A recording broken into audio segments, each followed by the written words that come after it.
ભારે હોબાળા વચ્ચે બજેટની સામાન્ય સભા પૂર્ણ જાહેર કરાઈ. વડોદરા મહાનગરપાલિકાની બજેટ અંગે ચાલતી સામાન્ય સભાના આજે બીજા દિવસે વિપક્ષના ભારે હોબાળામાં મેયર દ્વારા તમામ વિપક્ષના કાઉન્સિલરને સસ્પેન્ડ કરી સભા પૂર્ણ થયેલ જાહેર કરવામાં આવી હતી. સ્થાયી સમિતિને મંજૂર થયેલી બજેટ આજ રોજ સામાન્ય સભા મળી હતી. તેમાં રજૂ કરવામાં આવ્યો હતો. આજે આ બજેટના ચર્ચા બીજો દિવસ હતો, જે બાદ કોંગ્રેસ પક્ષના કાઉન્સિલર રજૂઆત કરવા ઊભા થયા હતા, જેમાં કમિશનર હાજર ન હોવાની તેમની જગ્યાએ ડેપ્યુટી કમિશનર હાજર હોય તે મુદ્દે હોબાળો ચાલ્યો હતો. જે બાદ કોંગ્રેસના કાઉન્સિલર પુષ્પાબેને રજૂઆત કરતા ત્યારે સાર્થક પક્ષના કાઉન્સિલર દ્વારા બજેટની સભા હોય ફક્ત બજેટ અંગે જ રજૂઆત કરવી જોઈએ તે પ્રકારની માંગ કરી હતી. જ્યારે સામે પક્ષે પુષ્પાબેનને જણાવ્યું હતું કે આવો કોઈ કાયદો નથી. જ્યારે પ્રજાના પ્રશ્નોની રજૂઆત હોય તો રજૂઆત કરવાનો અમારો અધિકાર છે. આ મુદ્દે શાસન પક્ષ અને વિરોધ પક્ષ વચ્ચે ભારે હોબાળો મચ્યો હતો. એક તબક્કે વિરોધ પક્ષના કારકિરો દ્વારા ફ્લોર પર બેસીને હોબાળો મચાવ્યો હતો. સત્તા પક્ષ અને વિપક્ષના કાઉન્સિલર મેયરના દાયરામાં ઘસી ગયા હતા. જે બાદ મેયર દ્વારા વિરોધ પક્ષના તમામ 7 કાઉન્સિલરને સભામાંથી સસ્પેન્ડ કરવામાં આવ્યા હતા. આ સભા દરખાસ્ત કરવાની જાહેરાત કરી હતી, જેથી બજેટને પણ સામાન્ય સભાની મંજૂરી મળી ગઈ હતી. અત્રે ઉલ્લેખનીય છે કે પહેલેથી જ જે સ્ક્રિપ્ટ બનાવીને આવ્યા છે તેવી રીતે સત્તા પક્ષ દ્વારા વિરોધ પક્ષનો અવાજ દબાવવાનો પ્રયત્ન ઉપાડો શરૂ કરી દેવામાં આવ્યો હતો. જે બાદ સભાને પૂર્ણ કરી દેવામાં આવી હતી. જ્યારે આ જ દિવસને વિરોધ પક્ષ દ્વારા ઇતિહાસનો કાળો દિવસ ગણાયો હતો. અગાઉના સમયમાં લાંબી રજૂઆત ચાલતી હતી અને ઘણા દિવસ સુધી સભા પણ ચાલુ રહેતી હતી. મોડી રાત સુધી પણ સભા ચાલુ રહેતી હતી, પરંતુ આ પહેલી વાર એવું બન્યું છે ફક્ત 1.5 દિવસની અંતમાં જ બજેટની સામાન્ય સભા પૂર્ણ કરી દેવાની જાહેરાત કરવામાં આવી છે. વડોદરા શહેરના વડોદરા મહાનગરપાલિકાના સર સયાજીરાવ સભાગૃહમાં મળતી પ્રત્યેક સભા એટલે વડોદરા શહેરના વિકાસલક્ષી આયોજનો હોય તો સાથે નાગરિકોના પ્રશ્નોનો ઉકેલ, સમસ્યાઓના નિવારણ અને સતત આ 61નું બોર્ડ પ્રત્યેક સભા આ રીતે વિકાસલક્ષી કામો અને નાગરિકોના પ્રશ્નોના ઉકેલો માટે ચાલતી હોય અને તેમાં પણ આ તો આખા વર્ષના વિકાસલક્ષી આયોજનો માટેની આ બજેટની સભા હતી.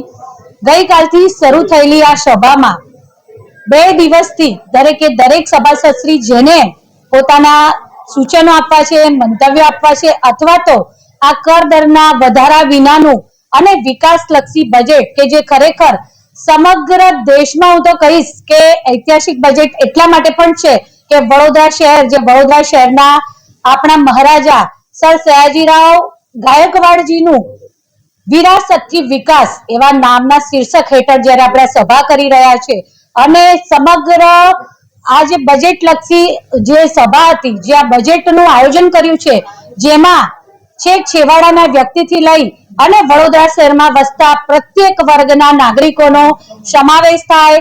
મહિલાઓ માટેના પણ આયોજનો હોય તો આંગણવાડીઓ અને નગર પ્રાથમિક શિક્ષણ સમિતિની શાળા માટેના જે પણ કંઈ પ્રયોજનો છે, ટૂંકમાં કહીશ તો અબાલ વૃદ્ધ સૌ 9 મહિનાના નવજાતથી લઈ અને પોતાની ઉંમરની જેણે સેન્ચુરી પણ પસાર કરી દીધી હશે ને, આ બધાનો સમાવેશ થાય એવું ખૂબ સરસ બજેટ આ કમિશનર શ્રી દ્વારા રજૂઆત કરવામાં આવ્યું. તો સ્ટેન્ડિંગ સમિતિના ચેરમેન શ્રી ડોક્ટર શીતલભાઈ મિસ્ત્રી દ્વારા અને મારા સ્ટેન્ડિંગ સમિતિના સભ્યશ્રીઓ દ્વારા ખૂબ છણાવટ કરીને ખૂબ સ્ટડી કરી અને ખૂબ સરસ અને ઐતિહાસિક બજેટ જ્યારે રજૂ કરવામાં આવ્યું ત્યારે ગત રોજથી આ બજેટ અંગે આના અભિનંદન આપવામાં આવી રહ્યા હતા. એ વિષયો લઈ અને મારા સૌ સાથી સભાસદશ્રીઓ દ્વારા ચર્ચાઓ પણ કરવામાં આવી રહી હતી અને હેલ્ધી ટોક પણ હોય. સ્વાભાવિક છે કે દરેક સભામાં આપણે ચર્ચા પણ કરતા હોઈએ છીએ, પરંતુ આજે સાથી પક્ષના સભાસદશ્રીઓ દ્વારા સવારથી મારા સાથી પક્ષના સભાસદશ્રી બેન દ્વારા સવારથી આજે સભા શરૂ થઈ ત્યારથી 2-2.5 કલાકથી પણ વધુ સમયથી સતત તેમના દ્વારા બોલવામાં આવ્યું હતું. છતાં પણ અમારા કોઈ પણ સભાસદશ્રીએ આની સામે પોતે વાંધો ઉઠાવ્યો નથી, પરંતુ જ્યારે સભાની ગરિમાને નુકસાન થઈ અને એ લોકો સભામાંથી પોતાના સ્થાનેથી ઊભા થઈ અને વેલમાં આવી અને રજૂઆત કરે અને સભા જાણે કે ચાલવા જ ન દેવી હોય, ઈરાદાપૂર્વક સભાનો સમય લંબાવવાનો અથવા તો કોઈને કોઈ કારણસર સભા ચાલવા ન દેવી એવું કંઈક નક્કી કરીને આવ્યા હોય એવું લાગ્યું.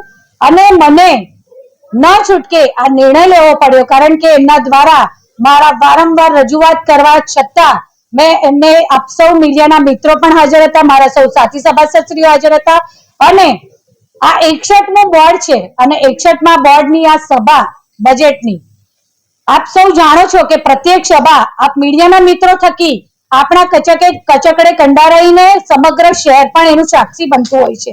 ત્યારે આવી રીતે સભાની ગરિમાને નુકસાન થાય અને સૌ સાથે મળી અને સાથે સાત સભાસદશ્રીઓ જ્યારે પોતાના સ્થાન પરથી જગ્યા પરથી નીચે આવીને વેલમાં આવી અને સભાની ગરિમાને નુકસાન કરવાની જે એમની કોશિશ હતી, મારા દ્વારા વારંવાર એમને રજૂઆત કરવામાં આવી. વિનમ્રતાપૂર્વક મેં એમને ખૂબ વિનમ્રતાપૂર્વક વિનંતી પણ કરી કે આપ આપની સ્થાને બેસી અને આપની રજૂઆતો ચોક્કસ કરો. આપણે ચર્ચા પણ કરતા હોઈએ છીએ, ત્યારે એમના દ્વારા આ મારી વિનંતીઓને પણ સાંભળવામાં ના આવી, એટલે ના છૂટકે મારે આ કઠોર નિર્ણય લેવો પડ્યો છે. મેં કહ્યું તેમ કે સાથી પક્ષના તમામ સાતે સાત સભાસદશ્રીઓ જે આપણી પાસે વડોદરા મહાનગરપાલિકાનું એક કહી શકીએ કે અનુભવી અને સૌના વડીલ એવા ભથ્થુભાઈ, જેમની 8મી આ ટર્મ છે, એટલે એમના કાર્યકાળની આ 40મી સભા હશે અને એમણે 40 જેટલા બજેટની સભાઓ પણ પોતે હાજર રહ્યા હશે. ત્યારે એમના સમજાવવા છતાં પણ એમના જ પક્ષના મારા સાથી સભાસદશ્રીઓએ આ વડીલ સિનિયર, જેને સમગ્ર સભાના મારા ઓલ 76 કાઉન્સિલર્સ એટલું જ માન આપે છે એક વડીલની જેમ, અને એમના દ્વારા પણ સૌ સભાસદશ્રીઓને જ્યારે પણ માર્ગદર્શન આપવાની જરૂર હોય ત્યારે એમને માર્ગદર્શન પણ આપ્યું છે. પણ એમના જ પક્ષના સભાસદશ્રીઓ દ્વારા એમના પક્ષના આ વડીલ અને સૌથી સિનિયર સભાસદશ્રીનું એમના શબ્દોનું પણ માન રાખવામાં આવ્યું નથી. કેટલા કાઉન્સિલર્સના પગલા ભર્યા? સસ્પેન્શનનો હુકમ કર્યો તમે કે સભાની સાતે સાત કાઉન્સિલરશ્રીઓ વેલમાં આવી અને ફ્લોર પર બેસી ગયા હતા, એટલે કોંગ્રેસના 7 સભાસદશ્રીઓને મારે એમને સસ્પેન્ડ કરવા પડ્યા છે. આજે બજેટ મંજૂર કે ના મંજૂર? આજે બજેટમાં જે પણ સમગ્ર સભા દરમિયાન કામો હાથ પર મેં લીધેલા છે, બધા જ કામો મંજૂર, સમગ્ર બજેટ મંજૂર થઈ ગયું છે અને સભા મેં પૂર્ણ થયેલી જાહેર કરી છે. આભાર. Thank you.